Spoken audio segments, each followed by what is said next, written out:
Vous êtes sur Radio Espérance et vous écoutez Sacrée Musique.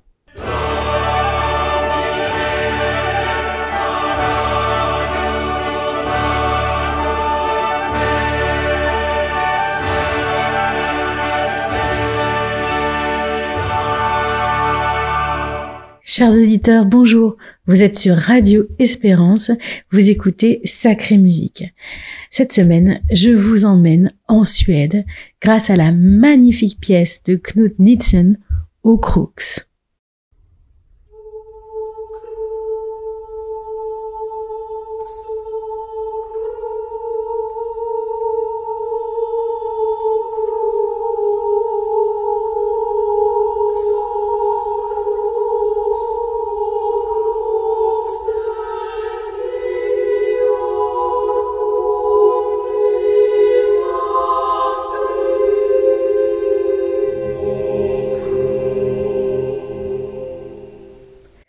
C'est une pièce que j'ai découverte l'année dernière et qui m'a immédiatement séduite à cause de son caractère mystérieux, immobile, planant et recueilli.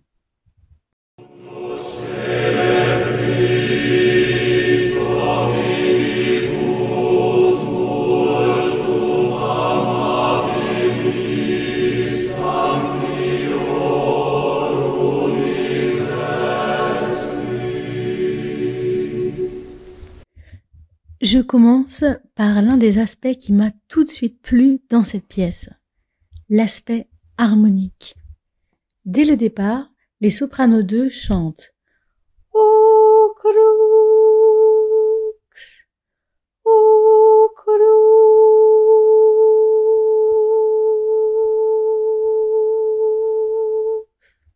Il s'agit d'une répétition de la note La.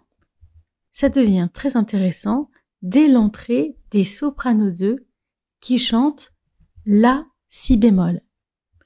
Ce qui fait Åkrux.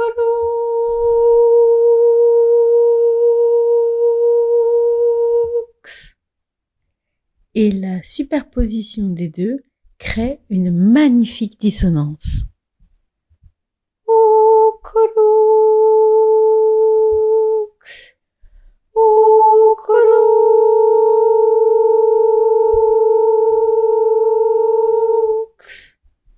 Je vous propose de réécouter ce passage interprété par The Norwegian Soloist Choir.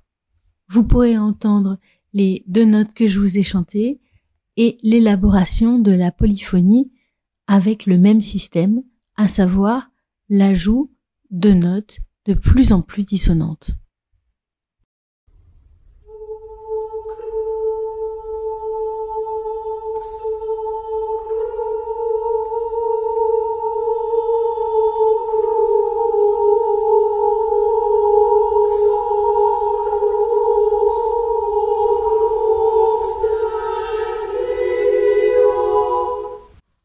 J'ai commencé cette chronique par la fin. Vous devez vous demander qui est Knut Nielsen. Il est né en 1915 à Oslo, en Norvège. Il est compositeur, chef d'orchestre et organiste d'église. Il a étudié avec Aaron Copland, un grand compositeur américain. Pour vous donner une idée du style de Aaron Copland, écoutons ensemble un extrait du premier des 4 motets qu'il a composé en 1921. Help us, O Lord.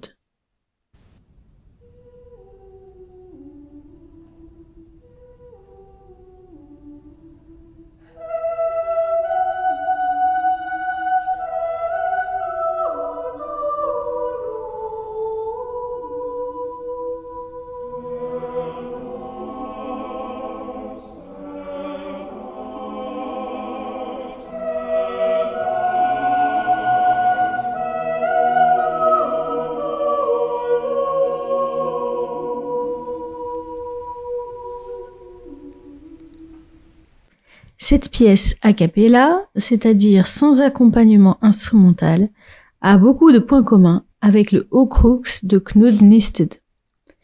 D'abord, une atmosphère suspendue, ensuite, la pureté des voix.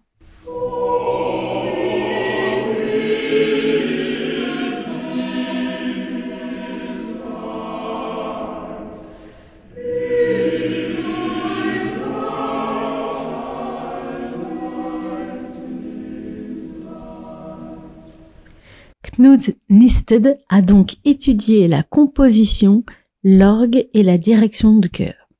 Il a parcouru le monde et il était également enseignant. Il est mort le 8 décembre 2014. Sa musique est très moderne, épurée, minimaliste, mais il rend également hommage aux grands compositeurs du passé, notamment avec cette pièce en allemand Immortal Bach. Cette pièce est aussi connue sous le nom de Komm, süßer Tod.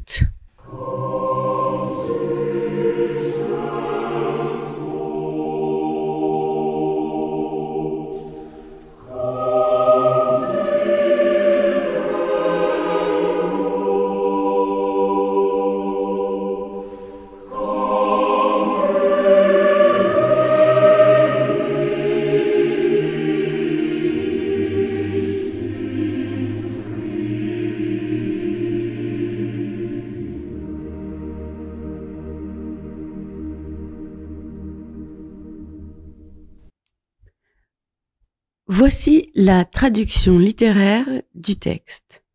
Ô croix, le plus beau de tous les astres, le monde célèbre en toi, avec une multitude d'hommes aimants, le plus saint de l'univers, qui fut seul, digne de porter le talent du monde. Doux bois et doux clous qui portent un si doux pied, sauve la congrégation de tous ceux qui te louent aujourd'hui. Ô croix, croix la plus splendide.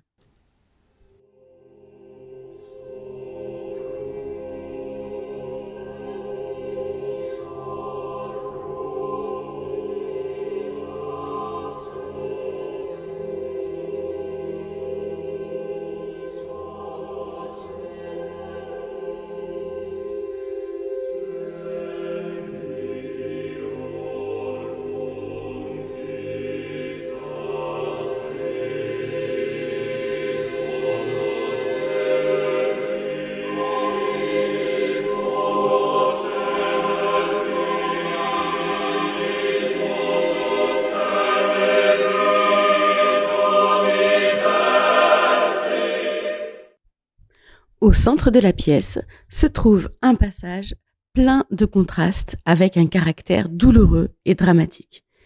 Les accords sont de plus en plus dissonants. Ce passage contraste énormément avec le début du morceau.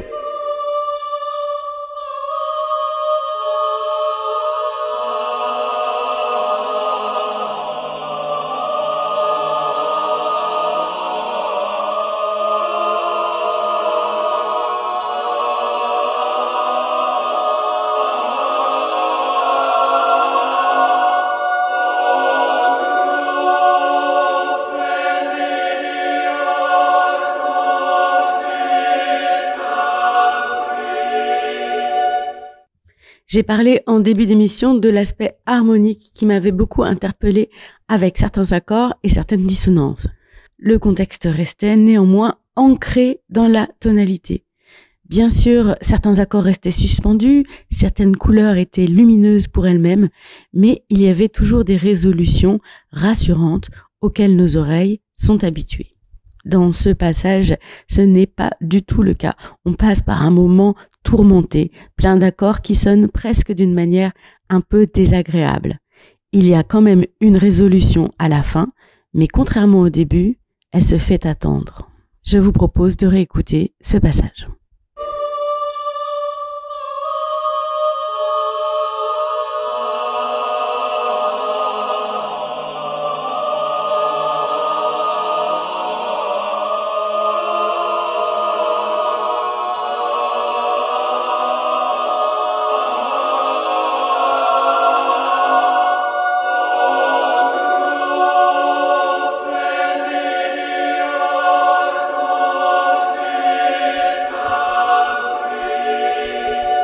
Ce passage qui est en partie atonal est comme un orage passager, une douleur inévitable. Mais il ne dure pas longtemps et tout de suite après, on retrouve les belles couleurs rassurantes du début.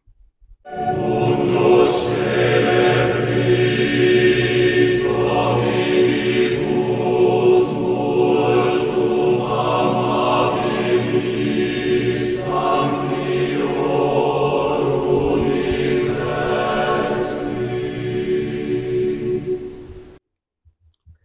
Ce morceau est composé pour chœur à voix mixte, c'est-à-dire qu'il y a des hommes et des femmes, mais chaque pupitre est divisé en deux, ce qui permet au compositeur d'utiliser non pas 4 sons, mais 8 sons différents et de pouvoir jouer avec les différents pupitres. C'est exactement ce qu'il va se passer dans l'extrait que nous allons écouter.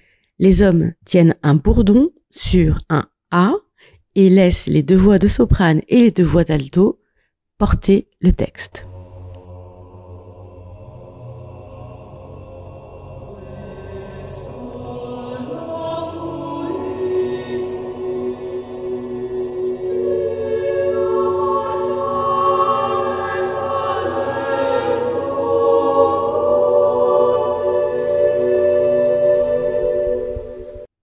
Après ce moment de gloire pour les femmes, tout de suite après, c'est la réconciliation des voix et le chœur au complet est utilisé sur les paroles Dulce lignum, dulces clavos, doux bois et doux clous.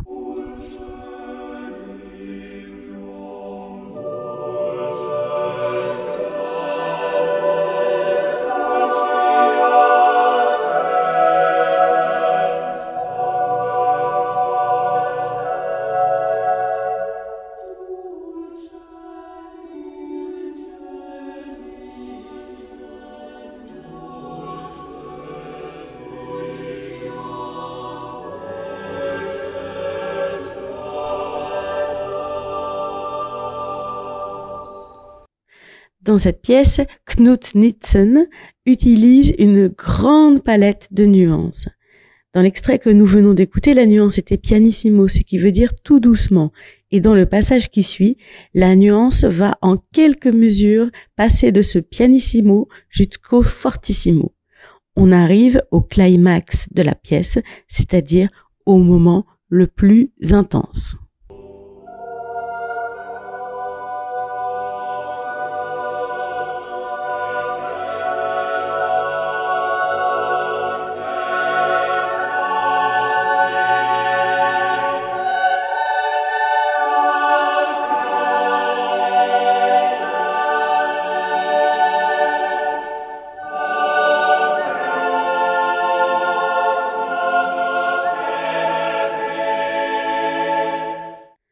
Ce magnifique climax nous rappelle bien l'héritage de Aaron Copland, avec qui Knut Nitzen a étudié.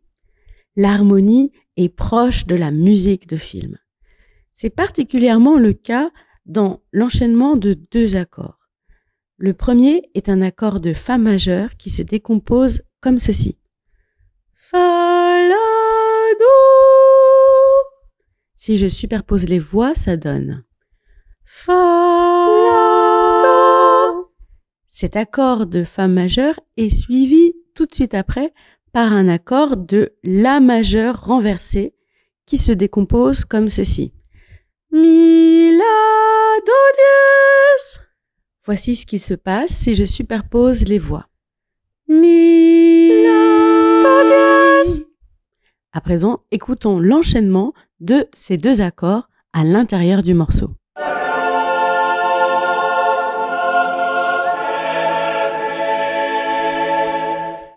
Depuis le début de cette émission, je ne peux m'empêcher de constater à quel point, dans cette pièce qui est pourtant très brève, elle ne dure que 6 minutes, le compositeur met en œuvre tout son savoir-faire. Et ce savoir-faire, c'est celui de tous les compositeurs de musique sacrée d'aujourd'hui. Si je récapitule, dans cette pièce de Knut Nitzen, on a rencontré des dissonances, des couleurs suspendues, des passages hors de la tonalité, des enchaînements d'accords proches de la musique de film et des nuances incroyables.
Nous arrivons à la fin de cette émission. Pour la réaliser, je me suis inspirée de la vidéo Musical Moments with Philippe Brunel, le centre de ressources dédié à l'art choral, et nous avons écouté une version de The Norwegian Soloist Choir. Merci pour votre écoute et votre fidélité à Radio Espérance. J'espère vous avoir donné envie de découvrir un peu plus la musique de Knut Nitzet et je vous dis à bientôt.